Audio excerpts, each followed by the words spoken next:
నేను మనసులో ఏదైతే అనుకుంటున్నానో మీరు చెప్పండి.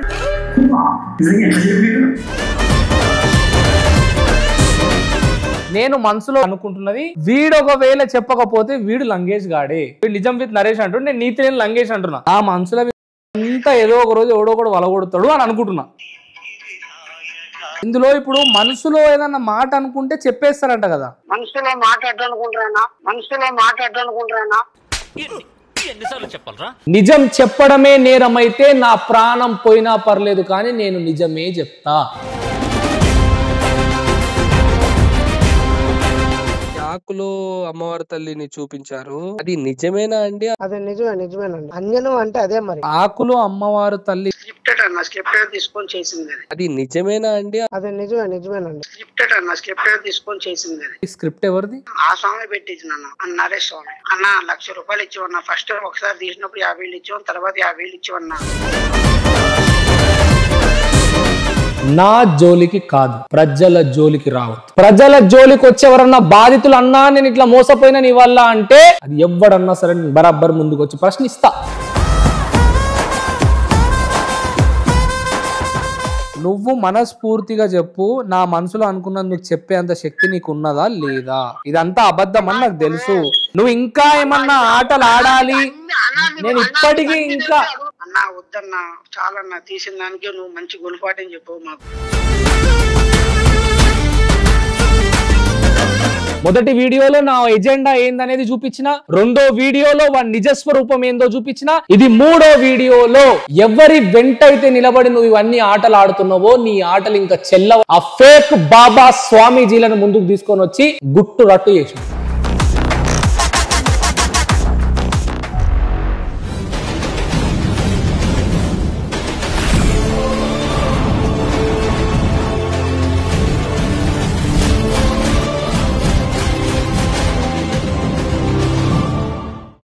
మీరు ఖచ్చితంగా ఈ వీడియోని ఎంజాయ్ చేస్తారు, నవ్వుకుంటారు, నాకు తెలుసు. మీ అందరితో నాకు ఒక హెల్ప్ కావాలి. రీసెంట్ గా అంబర్పేటలో ఒక వ్యక్తి అనుమానాస్పదంగా చనిపోవడం జరిగింది. ఇతను ఎవరు ఏంటి అనేది ఒక పెద్ద క్వశ్చన్ మార్క్ గా మారింది. ఈ వ్యక్తి గనక ఎవరికన్నా తెలుసుంటే దయచేసి అంబర్పేట్ పోలీస్ స్టేషన్ సిఏ గారి దగ్గరికి వెళ్ళి కలవచ్చు. పోలీస్ వాళ్ళకు ఖచ్చితంగా మనం సహకరించాలి. కింద కనిపిస్తున్నటువంటి సిఏ గారి నంబర్ కూడా మీరు కాల్ చేసి చెప్పొచ్చు.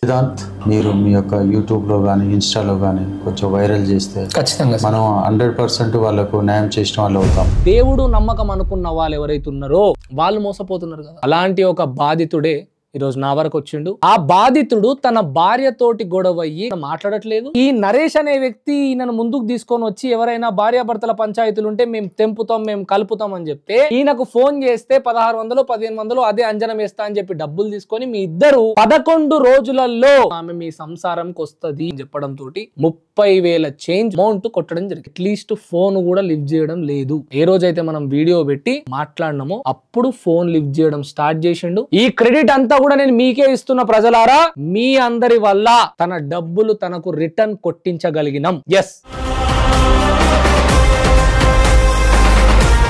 నేను మనసులో ఏదైతే అనుకుంటున్నానో మీరు చెప్పండి. నేను ఇప్పుడు మనసులో ఒకటి అనుకుంటున్నా, ఈయనకి ఫోన్ చేస్తా. ఇప్పుడు నేను మనసులో అనుకుంటున్నది వీడు చెప్పాలి. వీడు నిజమే అయితే, వీడు నిజం అని చెప్పిన ఈ బట్టేవాడు గారు నిజమే అయితే, నేను మనసులో అనుకుంటున్నది వీడు ఒకవేళ చెప్పకపోతే వీడు లంగేష్ గాడే, వీడు నిజం విత్ నరేష్ అంటూ నేను నీతి నేను లంగేష్ అంటున్నా. ఆ మనసులో అంతా ఏదో ఒక రోజు ఎవడో కూడా వలగొడతాడు అని అనుకుంటున్నా. అది నేనన్నా అవ్వచ్చు, మీరన్నా అవ్వచ్చు అని నేను అనుకుంటున్నా. నేను ఏమనుకుంటున్నా ఇప్పుడు వాడు చెప్తాడు. వీడు అనుకున్నాడంట, వీడు చెప్పిండంట. అసలు ఎట్లా పాసిబుల్ అయింది, అసలు ఎట్లా పాసిబుల్ అవుతుంది నేను చెప్తా. హలో వేదాంత అన్న, నమస్తే అన్న. ఒకసారి నాకు మీ డాడీతో మాట్లాడాలి కొంచెం అర్జెంట్ గా. అన్న ఎందుకు ఏమైందన్న? అన్న మా డాడీ వేరే పనిలో వేరే ఊర్లో ఉన్నాడు అన్న, అప్పుడు మాట్లాడడం కుదరదు. నేను మీ జోలికి రావట్లేదు అన్న. నీ జోలికి వస్తలేను, నన్ను వదిలేయి అని అంటే నా జోలికి రాకపోయినా నాతోటి నువ్వు మంచిగా ఉన్నా, నాకు నువ్వు ఇంకేం చేసినా ప్రజల జోలికి కూడా రావద్దు అన్న. అదే అన్న, మేము యూట్యూబ్ బ్యాట్ తీయడం కూడా బంద్ చేస్తామన్నా. తీయమన్నా, ఎవరితోటి తీయమన్నా. నువ్వు నరేష్ కి ఎన్ని పైసలు ఇచ్చారు మీరు? అన్న 1,00,000 రూపాయలు ఇచ్చివన్నా. ఫస్ట్ ఒకసారి తీసినప్పుడు 50,000 ఇచ్చివన్న, తర్వాత 50,000 ఇచ్చివన్నా. ఆకులో అమ్మవారు తల్లి స్క్రిప్ట్ ఎవరిది? ఆ స్వామి పెట్టించిన. ఎవరు? నరేష్ స్వామి. నరేష్ స్వామి ఆయన కూడా గురేనా? నేను మాల్లో ఉన్నా, నేను విఘ్నేశ్వర మాల్లో ఉన్నాను. సరే స్వామి, ఈ మనసులో ఒక మాట అనుకోండి, నేను ఆ మాట చెప్పేస్తా అన్నది ఎవరు? అది స్క్రిప్టెడ్ అన్న, స్క్రిప్టెడ్ తీసుకొని చేసింది అది. ఎవరు స్క్రిప్ట్ ఎవరు రాసిరు? డైరెక్షన్ ఎవరిది? అది డైరెక్షన్ అంటే ఆ స్వామి అన్న. ఏ స్వామి? ఎందుకంటే ఇప్పుడు నరేష్ స్వామి చెప్పిన మనం ఏదైనా మనం వాస్తవం చెప్పుకోవాలి. ఎందుకంటే మీ మీద ఆ మీద అబద్ధం చెప్పడం మాకు అవసరం లేదు. ఎందుకంటే అన్న మేము ఇంతకుముందు అది వీడియో తీసేసి అది అయిపోయింది. మీరు మళ్ళీ మా గురించి సరే సామి నేను ఒకటే అడుగుతున్నా, నాకు ఒక్కసారి అశోక్ రాజు తోటి మాట్లాడిపిస్తే మేము ఇంకోసారి యూట్యూబ్ బ్యాట్ తీవన్నా. ఎందుకంటే యూట్యూబ్ బ్యాట్ తీసినా కొద్దు నువ్వు మళ్ళీ పెడతాను. ఎందుకంటే నువ్వు పెట్టినా కొద్దు మేము ఇంకా ఫేక్ ఇంకోసారి ప్రజలను మోసం చేయరు కదా అన్నా. వద్దన్నా, చాలన్నా, తీసిన దానికి నువ్వు మంచి గుణపాఠం చెప్పవు మాకు. ఇప్పటివరకు ఎంతమంది ప్రజలను మోసం చేసారు మీరు ఇట్లా? అన్న వాస్తవం మాట అన్న, నీకు ఫోన్ చేసిన అతనికి అమౌంట్ కూడా అతనికి ఇచ్చేసి అన్న. ఎవరికి మోసం చేయడం లేదన్నా. పని అవుతుంది. నువ్వు మాలలు ఉన్నావు, నిజం చెప్పు, మనసు మీద ఒట్టేసుకొని చెప్పు, శక్తులు ఇవన్నీ నిజమేనా? అన్నా ఒక మాట అన్న, మనం అడిగిన దానికి ఆన్సర్ ఇవ్వాలి స్వామి. మనం చేసే పని మనం చేస్తామన్నా. మోసం చేసిర్రు మీరు. సరే స్వామి, సరే నువ్వు ఒప్పుకునేటట్టు లేవు. నువ్వు ఒప్పుకోవు కదా స్వామి, నువ్వు ఒప్పుకోవు కదా. నేను ఇప్పుడు నువ్వు మోసం చేయలేదే అంటావు, ఇవన్నీ నిజమే అంటావు. నిజమా నీకు మాట చెప్తున్నా స్వామి. మనం చేసే పని మనం చేస్తాం, మనం అన్ని పనులు చేస్తాం. ఏంది పైసలు తీసుకొని మోసం చేసుడు మీరు చేసే పనే? అన్నా ఇంతవరకే ఎవరిగా తీసుకోలేదన్నా. తీసుకుందే బాధితులు నా వరకు వచ్చిరా, స్క్రీన్ షాట్లు పంపి అన్నా నేను. అన్నా అదే అన్నా, ఆ స్వామి మమ్మల్ని కలిసి మాట్లాడిన అన్న. ఆ స్వామి డబ్బులు కూడా ఆ స్వామి ఆయన పేరేం పేరు? ఆ స్వామి పేరు ఏం పేరు? నువ్వు అనుకుంటున్నా ఆయన స్వామి పేరు ఏం పేరు? ఆ స్వామి వచ్చేసి నంబర్ లాస్ట్ లో చెప్తానన్నా. అంటే పైసలు తీసుకున్న వాళ్ళు మీ భక్తుల పేర్లు కూడా గుర్తున్నాయా మీకు? అన్నా అంటే అన్ని వేల మంది ఉన్నారా మీ దగ్గర? అన్ని వేల మంది అంటే ఎందుకు కొట్టిగా నా దగ్గరకు వచ్చి నువ్వు మాటలలో ఇటు అటు? ఇంకొకసారి యూట్యూబ్ లో ఎక్కడైనా మంత్రము, తంత్రము, అంజని, మోసము అని కనబడ్డరు అనుకో, మీది కథ ఒడిసింది, సూట్ కేసు ప్యాక్ చేసుకోవాల్సిందే నేను చెప్తున్నా. మీరు మంచిగా బ్రతుకుండి, మీ నాయనకి ఏమన్నా పూజలతో బతుకుండి, కానీ ఇట్లా ప్రజలకు ఆకుల మీద దేవతలు. నా దగ్గరికి ఎవరన్నా అశోక రాజు బాధితులు వస్తే మాత్రం నేను నీకు ఫోన్ చేస్తా, వాళ్ళ పైసలు వాళ్ళకి ఇచ్చేయాలి. మీరు ఒక్కసారి అశోక రాజు గారితో మాట్లాడించు. మాట్లాడి. వేదాంత్ మాట్లాడుతున్నాను. అశోక రాజు గారు నమస్కారం అన్నా. ఇప్పుడు నేను బాగున్నారా మీరు? వినాయక చవితి శుభాకాంక్షలు. Right, thank you. అయితే ఇప్పుడు నేను ఒక వీడియో చూసినుండే, ఇందులో ఇప్పుడు మనసులో ఏదన్నా మాట అనుకుంటే చెప్పేస్తారంట కదా. మనసులో మాట్లాడాలనుకుంటున్నా ఏమో అదేమో ఈయన ఏమో అనుకుంటే నువ్వు చెప్పినావు కదా, ఇట్లా నెత్తి మీద కట్టబెట్టి దీని మీద పెట్టి అమ్మవారి తల్లి ఏదేదో 4 మాటలు చెప్పి మనసులో అనుకున్న మాట చెప్పినావు కదా. నేను అడుగుతున్న దానికి స్ట్రేట్ గా ఆన్సర్ ఇవ్వండి అశోక రాజు గారు. ఇప్పుడు నేను మనసులో ఒక మాట అనుకున్నా,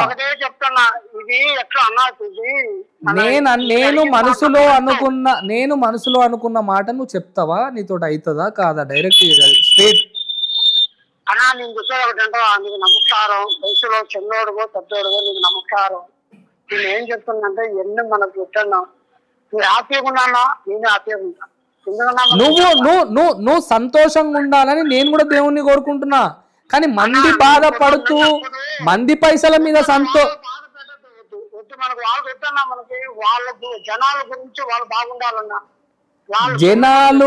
జనాలు బాధపడుతున్నారు. జనాలు నీ చెప్పిన మాటలని నీకు పైసలు కడుతున్నారు. నువ్వు అంజనంకి 1600 రూపాయలు తీసుకుంటున్నావు, అది అంతా అబద్ధం. నువ్వు ఈ దందా బంద్ చేస్తే నువ్వు కూడా సంతోషంగా ఉండాలని కోరుకుంటా. నువ్వు ప్రజలను బాధ పెడతా, ప్రజలను మోసం చేస్తా, పైసలు తీసుకోనంటే నేను ఒప్పుకోను. రీసెంట్ గా 33,000 రూపాయలు నీకు కొట్టి తన భార్యతోని తను కొట్లాడిండు అంటే 11 రోజులలో మీ ఇద్దరిని కలుపుతా అన్ను. 11 రోజులలో అమ్మాయి సంసారానికి వచ్చేస్తుంది నీ దగ్గరికి అని చెప్పినావు. ఫోన్ చేస్తే మళ్ళీ ఫోన్ ఎందుకు లిఫ్ట్ చేస్తలేవు? ఇస్తామని చెప్పినావా, ఇచ్చినవా? నాకు నువ్వు ఈ రోజు రాత్రి వరకు ఆ అబ్బాయి పైసలు అబ్బాయికి నువ్వు కొట్టేయాలి. నువ్వు అబ్బాయి పైసలు అబ్బాయి కొట్టేయాలి, ఒకటి. రెండోది, నువ్వు మనస్ఫూర్తిగా చెప్పు, నా మనసులో అనుకున్నది నీకు చెప్పేంత శక్తి నీకు ఉన్నదా లేదా? ఇదంతా అబద్ధం అని నాకు తెలుసు. నువ్వు ఇంకా ఏమన్నా ఆటలు ఆడాలి, నేను ఇప్పటికీ ఇంకా మాట్లాడుకో అన్న. అన్న అన్ని నీకు తెలుసు, ఇది అబద్ధమా నిజమా ఎవరిచ్చిందో ఏది అని నువ్వే చెప్తున్నావు. మరి నీ నోటి నుంచి నాలన్నది ఇప్పుడు నా మనసులో ఒకటి అనుకుంటున్నా, నువ్వు చెప్పాలి ఇప్పుడు. అన్న అదేముందిలా అన్న, నేను మనసులో ఒకటి అనుకున్నా రాజుభాయ్, నువ్వు చెప్పా అశోక్ అన్న అంటున్నా. నా మనసులో ఒకటి అనుకున్నా, నువ్వు ఇప్పుడు చెప్పు. అన్నా నువ్వు ఏదనుకున్నా ఒక డిసిషన్ అన్నా. ఇప్పుడు నీ మనసులో నువ్వు ఏమనుకుంటున్నావు నేను చెప్పాలా? నేను చెప్తా నువ్వు మనసులో ఏమనుకుంటున్నావు. వీడేం రాబోయే, వీడు ఇట్లా పట్టిండు నన్ను, మంచిగా ప్రజలను మోసం చేసుకుంటా నా జీవితం నేను సంతోషంగా నడుస్తున్నా, అందరినీ నాశనం చేస్తున్నా, వీడేంది నా చుట్టూ పట్టిండు అని అనుకుంటున్నాను. లేదన్నా నేను అలా అనుకునేవాడు కాదన్నా, ఎందుకంటే అంతా మనకు కావాలి, అంతా కావాలి కానీ ప్రజల పైసలు కూడా కావాలంటే ఒప్పుకోము.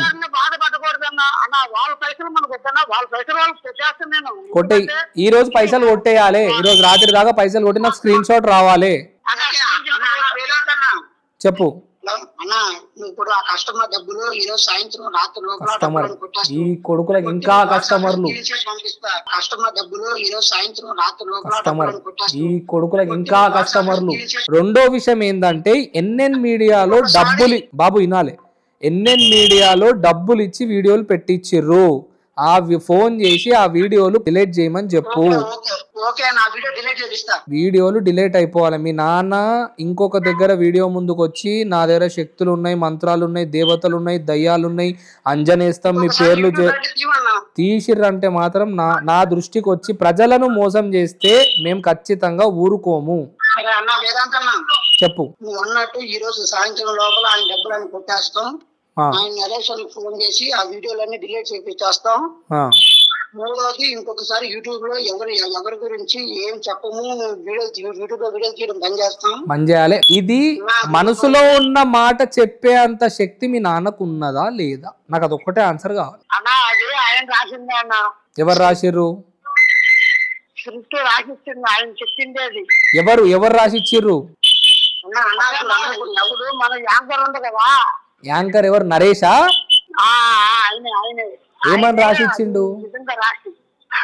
దేవుడి పేరు హరహర మహాదేవన్ రాస్తా. ఆయన మనసులో ఒకటి అనుకుంటా నువ్వు చెప్పమన్నాడు. ఏం చెప్పాలంటే దేవుడి పేరు పలానా పేరు రాస్తా అన్నాడు, రాయమన్నాడు, రాసాడు. ఆయన చెప్పాలని నేను చెప్పిన. ఆకు మీద దేవత సంగతి ఏంది మరి? అది నేను చేయలేదన్నా, నేను తమలపాకపోయినా అంజనే విషయం. అది అది అది ఆయనే తెచ్చుకుంటారు, నాకు తెలియదు. ఇప్పుడు మీ ఆఫీస్ ముంగట వేల మంది ప్రజలు ఉన్నారా? ఎక్కడ ఉండరా, ఖాళీగా ఉంది. నేను పబ్లిక్ ని ఈ విధంగా మోసం చేస్తున్న వీడియోలన్నీ డిలీట్ అయిపోవాలి. రైట్, చెప్పు. ఏమో చెప్తున్నావు, చెప్పు. అన్ని వీడియోలు పాతవి, షార్ట్స్, కొత్తవి. ఈ అశోక రాజు అని ఒక యూట్యూబ్ ఛానల్ పెట్టుకున్నారు, అందులో కూడా అప్లోడ్ చేసి అవి కూడా డిలీట్ అయిపోవాలి. ఇవన్నీ చేసి నాకు ఫోన్ చెయ్యు, ఇవన్నీ చేసి నాకు ఫోన్ చేయి. నేను ప్రజల ముందే చెప్తున్నా, ప్రజలకు చెప్తా స్పష్టంగా. అశోక రాజు అనే వ్యక్తి మారిపోయిండు.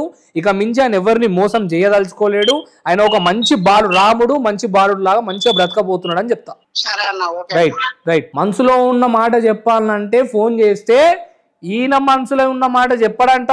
ఈయనంటే స్క్రిప్ట్ రాస్తారంట. ఒకటి స్క్రిప్ట్ రాసి నేను మనసులో అనుకుంటా, అది ముందే చెప్తా, అది నువ్వు నాకు చెప్పని నాకు చెప్తారంట. ఈయన జుట్టున్న జుడిన ఈయన చెప్తాడంట. ఇది గుండు కొట్టిస్తే చక్కగా అవుతాడు. ఈయనకు జుట్టు ఎక్కువ అయింది, బరువైన కాయాలన్నీ, అందుకే ఇట్లా చేస్తున్నాడు. ప్రజలను మోసం చేయనీకే, అంటే ఈయన జేబు నింపుకోనికే ప్రజలను మోసం చేస్తున్నాడు. సోషల్ మీడియాలో పెద్ద ఛానల్ నుంచి చిన్న ఛానల్ వరకు ఏ ఛానల్ అన్న వీడియో తీసి ఎవరన్నా గురూజీ గారిని వాళ్ళ శక్తులను, మంత్రాలను, ఒకడు చేతి లేపుతలేడు, ఒకడు నీళ్ళ కలర్ను మార్చిండు, ఇంకోడు ఇది చేసిండు అది చేసిండు అంటే ఎవ్వడు కూడా వాని టైం తీసుకొని ఇద్దరు కెమెరామ్యాన్లను పెట్టుకొని జర్నీ చేసి ఒక రోజంతా ఎడిటింగ్ చేపించి దాని మీద దృష్టి పెట్టి కష్టపడి వీడియో అప్లోడ్ చేసి వాళ్ళ నంబర్లు పెట్టి వాళ్ళవి గూగుల్ పేలో, ఫోన్ పేలో వాళ్ళ ఫోన్ నంబర్లు పెట్టి ప్రమోట్ చేసి అంతా ఎవరికి లేదు. ఇక్కడ అందరూ కూడా డబ్బులు తీసుకొని, స్పష్టంగా చెప్తున్నా, డబ్బులు తీసుకొని పని చేస్తున్నారు. మీడియా సోదరులంతా కూడా డబ్బులు తీసుకొని పని చేయడంలో తప్పు లేదు. సరే, మీరు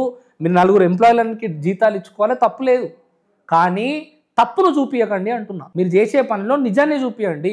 ఎస్, వాళ్ళ నమ్మకాలతో ఆడుకున్నారు. మీరు సనాతన ధర్మాన్ని అమ్ముకున్నారు. మీరు ఎట్లా ఇడిచి పెడతాం మిమ్మల్ని అంత ఈజీగా? మేము బరాబర్ ఇడిచి పెట్టాం, చేస్తాం, వస్తాం. ఇప్పుడు చాలా మంది ఏం అడుగుతున్నారంటే, ఎందుకు ఇట్లా పాటలు పెడుతున్నావు, మొత్తం క్లారిటీగా పెట్టు అని అడుగుతున్నారు. నేను బరాబర్ ప్రాసెస్ మీదే పోతున్నా. మొదటి వీడియోలో నా ఎజెండా ఏందనేది చూపించిన, రెండో వీడియోలో వాడి నిజస్వరూపం ఏందో చూపించిన, ఇది మూడో వీడియోలో ఎవరి వెంటైతే నిలబడి నువ్వు ఇవన్నీ ఆటలు ఆడుతున్నావో నీ ఆటలు ఇంకా చెల్లవని చెప్పి డైరెక్ట్ గా ఆ ఫేక్ బాబా స్వామీజీలను ముందుకు తీసుకొని వచ్చి గుట్టు రట్టు చేసినాడు. ఎస్, ఇప్పుడు పబ్లిక్ కి చాలా క్లియర్ గా అర్థమవుతున్నది. ఇప్పుడు చాలా మంది అడుగుతారు, మరి ఏందన్నా మనము హిందూ దేవుళ్ళని నమ్మొద్దా, మొక్కొద్దా, మనము అంటే మన ఆచారాలు పాటించొద్దా అంటే, నేను కేవలము ఇట్లాంటి ఫేక్ గాన్లు ఉంటారు ఇవి మాత్రమే నమ్మకండి అని చెప్తున్నా అంతే. నేను గుడికి పోవద్దా అంటే ఖచ్చితంగా పోవాలి, ఖచ్చితంగా భక్తి, మన ఆచారం, మన పూర్వం, మన ధర్మం, మన సనాతనం ఏం చెప్తుందో అవి ఖచ్చితంగా ఫాలో అవ్వాలి. You can see this. నేను దీక్షలో ఉన్నా, గణేశం దీక్షలో ఉన్నా, నేను ఒక పొద్దుంటా, నేను శివుడు అంటే నాకు చాలా ఇష్టం, నేను ఇవి చేస్తా. అట్లా అని చెప్పి నా నమ్మకాన్ని ఎవడన్నా కొనుక్కుందామని చూస్తే మాత్రం నేను సహించా. ప్రతి దాని వెనక ఒక సైంటిఫిక్ రీజన్ ఉంది. అవన్నీ కూడా ఈ రోజు పాజిటివ్ ఎనర్జీకి ప్రూవ్ చేస్తున్నాయి. అండ్ నేను ఒక 2-3 కామెంట్లు చూసిన, నాకు పాజిటివ్ గా కామెంట్ పెట్టే వాళ్ళని నేను లైక్ చేస్తా, నాకు నెగిటివ్ గా కామెంట్ పెట్టే వాళ్ళని నేను లైక్ చేయ, అలాంటి మెంటాలిటీ నాది కాదు. నాకు ఒక 2-3 కామెంట్లు నేను రీసెంట్ వీడియోస్ లో చూసిన, వేదాంత్ పట్టుకున్న కేసెస్ ఏవైతే ఉంటాయో అవి కేవలం వీడియో పెట్టే వరకే ఉంటాయి, దాని తర్వాత రిజల్ట్ అనేది ఉండదు, ఫైనల్ గా దాన్ని ఆపలేడు అని కొంతమంది పెట్టారు. నేను ఏం ఆన్సర్ ఇవ్వాలనుకుంటున్నా మీకంటే, ఫస్ట్ ఎజెండా నేను వీడియో పెట్టడం ద్వారా ఇక మించి మోసపోయే వాళ్ళు ఆగిపోతారు. ఇక మించి వాడు మోసం చెయ్యాలన్నా అప్రమత్తంగా ప్రజలు ఉంటారు. నేను అక్కడ గెలిచిన. రెండోది ఏందనంటే, నా బాధితులే నా ఆయుధం. వాళ్ళు నా అంటే ఎంత గట్టిగా ఉంటే రోడ్డు మీదకి పోనీ సిద్ధంగా ఉంటా. ఇప్పటి వరకు నేను టేకప్ చేసిన కేసెస్ లో ఆల్మోస్ట్ అన్ని కేసుల గురించి ఒక రిజల్ట్ అనేది చూపించిన. ఒక 2-3 కేసులు తప్ప ఆ కేసుల మీద నేను మాట్లాడొద్దు, ఎందుకంటే నా మీద కోర్టులో కొన్ని ఆర్డర్స్ ఉన్నాయి కాబట్టి నేను ఆ కేసెస్ గురించి మాట్లాడొద్దు. శివకృష్ణ వెల్తురు ఒక రైతుని మోసం చేసినందుకు తన మీద ఒక ఎఫ్ఐఆర్ చేయించగలిగిన. అప్పటి వరకు చేయని ఎఫ్ఐఆర్ వీడియో ముందుకు వచ్చిన తర్వాత చేయించగలిగిన. ఈ రోజు ఆ శివకృష్ణ వెల్తుర్ని ఫోక్ లో ఒక్కడు కూడా నమ్ముతలేడు అంటే అక్కడ ప్రొడ్యూసర్స్ ని కాపాడగలిగిన. రైట్, రీసెంట్ గా వచ్చినటువంటి ఓకే సాయి గురించి మాట్లాడదాం. సిసిఎస్ కి వెళ్ళినా, సైబర్ క్రైమ్ కి వెళ్ళినా, అడిషనల్ డీసీపీ గారిని కలిసిన, శివమారుతి ఏసీపీ గారిని కలిసిన, విషయం అంతా వాళ్ళకి ఎక్స్ప్లెయిన్ చేసిన, బాధితులు చాలా ఏరియాస్ లో ఉండడం వల్ల కేసుని ఎట్లా టేకప్ చేద్దాం ఏందనే విషయం పైన చర్చలు జరుగుతున్నాయి. బరాబర్ దాన్ని కూడా ఎఫ్ఐఆర్ చేపిస్తా. నా పర్సనల్ టైం తీసుకొని తిరుగుతున్నాను. అండ్ మూడో విషయం, ఇప్పుడు ఈ విషయం తీసుకుందాం. నా ఫస్ట్ ఎజెండా ఏముండే, ప్రజలు ఫస్ట్ అప్రమత్తంగా ఉండాలి, ఇవన్నీ ఫేక్ అని తెలియాలని గత 10 రోజుల నుండి దీని మీదే కూర్చొని స్టింగ్ ఆపరేషన్ చేసి ఇప్పుడు బయటకు వచ్చిన. ఒక్కొక్క వీడియోలో ఒక్కొక్క విషయాన్ని మీకు తెలిపించే ప్రయత్నం చేస్తున్నా. అన్నిటి కలిపి ఒకటే దగ్గర పెడితే మీరు ఏడే చూస్తారు. 10 నిమిషాలు చూడడానికి టైం లేదు బై మనుషులకు ఇప్పుడు. సో 10 మినిట్స్ గా ఒక్కొక్క స్టోరీని ఒక్కొక్కలా చూపిస్తున్నా ప్రజలకు చాలా స్పష్టంగా అర్థం కావడానికి. ఇప్పటి వరకు ఎవరెవరైతే స్వామీజీలు ఇక మించి ఇట్లనే ప్రజలను మోసం చేసి బ్రతికేద్దాం, సోషల్ మీడియా మనకు ఉంది, వీళ్ళు పైసలు ఇస్తే ఏమన్నా చేస్తారు, లేని మంత్రాలను చూపిస్తారు అని అనుకున్న స్వామీజీలందరికీ వెన్నొనికేలా చేసిన. వాట్ ఐ మీన్ ఫేక్ స్వామీజీలందరికీ వెన్నొనికేలా చేసిన. చూపిమని శక్తులు ఏమన్నా అవ్వదు. దిల్దార్ గా మాట్లాడాలంటే తెర వెనక జరిగేటివన్నీ నేను కెమెరా ముందుకు తీసుకురాను, మీ ముందుకు తీసుకురాను. అవి గనక తీసుకొస్తే అల్ల కల్లోలం అయిపోతుంది మొత్తం. నా హార్డ్ డిస్క్ ఓపెన్ చేస్తే మంచి మంచి జీవితాలు రోడ్ మీద పడతాయి. అలాంటి ప్రూఫ్లు, అలాంటి వ్యక్తులు, పెద్ద పెద్ద స్థాయిలో ఉన్న అధికారులు చాలా ఉన్నాయి. మన చట్టం అట్లుంది, ఆ చట్టాన్ని చేతిలోకి తీసుకోలేం. అండ్ ఈ రోజు నా సబ్స్క్రైబర్స్ ఎవరైతే ఉన్నారో చాలా పెద్ద పెద్ద వ్యక్తులు ఉన్నారు, చదువుకున్న వాళ్ళు ఉన్నారు, ర్యాంకర్స్ ఉన్నారు, చాలా మంచి సబ్స్క్రైబర్స్ ఉన్నారు. At the same time middle class, lower middle class వాళ్ళు కూడా ఉన్నారు. సో నేను ఒక విషయాన్ని మాట్లాడుతున్నా అంటే ఇంతమందిని దృష్టిలో పెట్టుకొని మాట్లాడతా. నోటికి వచ్చేసింది వాగేయ. నేను చూసారుగా ఇంతకు ముందు ఒక బుక్ పెట్టుకుంటా, విషయాలని రాసుకుంటా, పాయింట్ టు పాయింట్ చెప్తా. తర్వాత వీడియో ముందుకు వచ్చిన తర్వాత దాన్ని స్పష్టంగా మీకు అర్థమవుతుంది లేదో 2 సార్లు చెక్ చేసుకొని మీ ముందుకు వస్తా. Thank you. ఏం చేసినా మీకోసమే బై, అదైతే బరాబర్ చెప్పగలుగుతా. వేదాంత్ ఏదైనా చేస్తున్నాడు అంటే అది ప్రజల కోసమే చేస్తాడు. నా కట్టె కాలేంత వరకు నేను ఇదే మాట చెప్తా. వేదాంత్ ప్రజల మనిషి, మీకోసం పని చేస్తా. మార్పు తీసుకొద్దాం, ఏరేద్దాం, గంజాయి ముక్కలు అన్నింటిని ఏరేద్దాం. Thank you.